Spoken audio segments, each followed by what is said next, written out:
Presentación de bandera roja. Por ahí está también Joel Castro, de Lectores Bolívar. Y vamos a dejar en el uso de la palabra para un saludo y por supuesto su exposición el dirigente nacional de Voluntad Popular, Carlos Vecchio.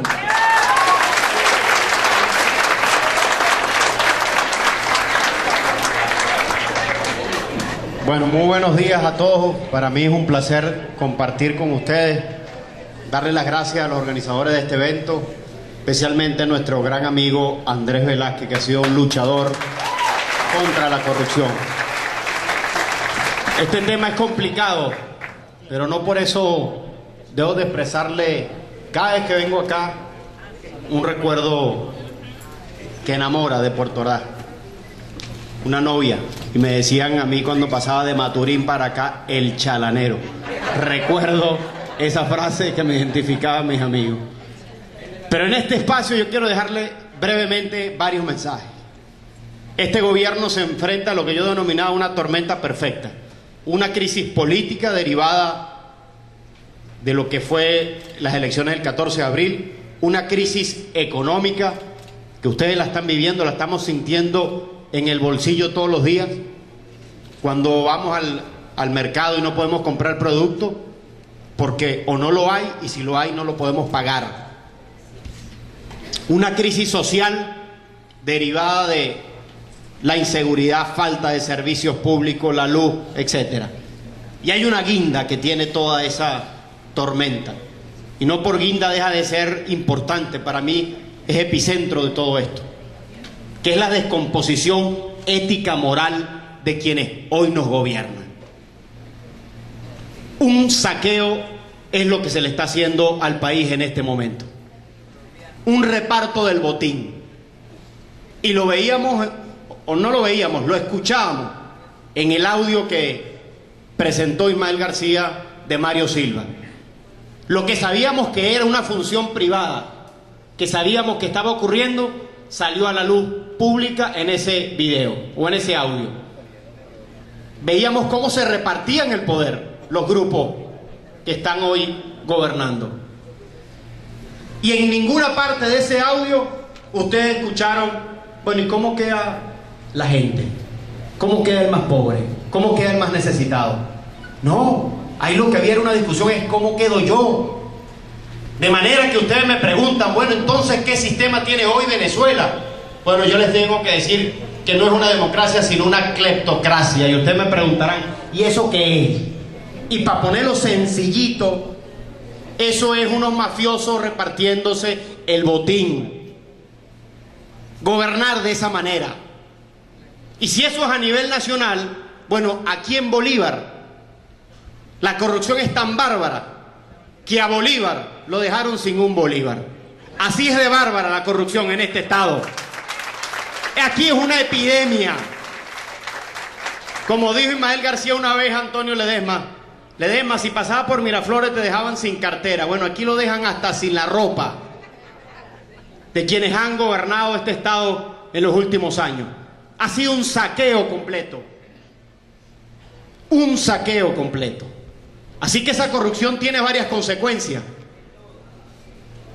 Y yo quiero quizás expresar una que nos pudiera ser ajena, pero para mí es la camisa de fuerza de todo esto.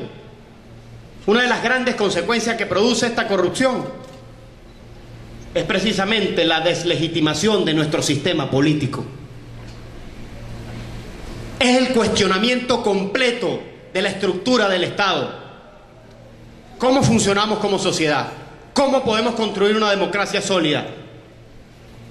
Si la gente está viendo que hay un grupito pequeño que se está chupando el poder, los enchufados, y la mayoría de los venezolanos, y perdonen la expresión, pelando bola. Esa es la realidad que nos encontramos nosotros. La deslegitimación de todo el sistema político que tiene Venezuela en este momento. Y yo comparto con Eliezer cuando él decía, la política tiene que verse y preguntarnos nosotros mismos, es no cómo quedo yo, es cómo queda la gente, cómo queda el más pobre. La política es para servir a la gente, no para servirnos de la política. Y el que no entienda eso, que no se meta en la política. Y el que no entienda eso tiene que recibir una lección de este pueblo a decirle: lo que queremos es gente honesta que le venga a dar solución a nuestros problemas. Y esa es la esencia de la política. Si no, nadie se puede meter en política. Ahí es donde está nuestra orientación y donde tiene que estar nuestra fijación completamente. Así que hay una de las consecuencias más graves es esa: el deterioro total de nuestro sistema político. Pero veíamos también que otra de sus consecuencias es que este sistema que se ha instaurado de control lo que produce es más corrupción. Ustedes han escuchado que decía: mira, vamos a traer pistacho. ¿De dónde? De Irán. ¿Seguro? Sí, se vende. No, hermano, no traemos nada. Para que nos den los dólares. Y la comida no llega. ¿Dónde se quedaron esos dólares? En los enchufados. Cuando no se produce nada aquí, porque el negocio es comprar afuera, porque se ganan las comisiones afuera, un grupito, entonces no hay producción nacional aquí. Entonces la comida viene en container, cuando viene, en lugar de venir en guacales, que salga de nuestro pueblo, de nuestra tierra, de nuestro trabajo y de nuestro sudor. Cuando vemos que hay controles de precios, pero los precios aumentan y los productos no se encuentran. Es decir, que hay una consecuencia directa económica. Pero vemos también unas consecuencias que es de la institucionalidad que no funciona. Cuando vemos que un poder judicial, en lugar de perseguir a los corruptos, está persiguiendo sencillamente a quien piensa distinto. Y ahí está la corrupción judicial enterrada. O cuando vamos a los procesos electorales para tratar de elegir nuestras autoridades, vemos la corrupción electoral como la vemos en toda esa dimensión. Deterioro nuevamente nuestra institucionalidad. Entonces hay consecuencias que las terminamos pagando nosotros. Cuando esa corrupción ocurre y usted dice: y viene una devaluación y otra, es que nos sacan más real de los bolsillos y nos alcanzan menos, ¿quién termina pagando los platos rotos? Los enchufados. El pueblo nuevamente. El pueblo nuevamente.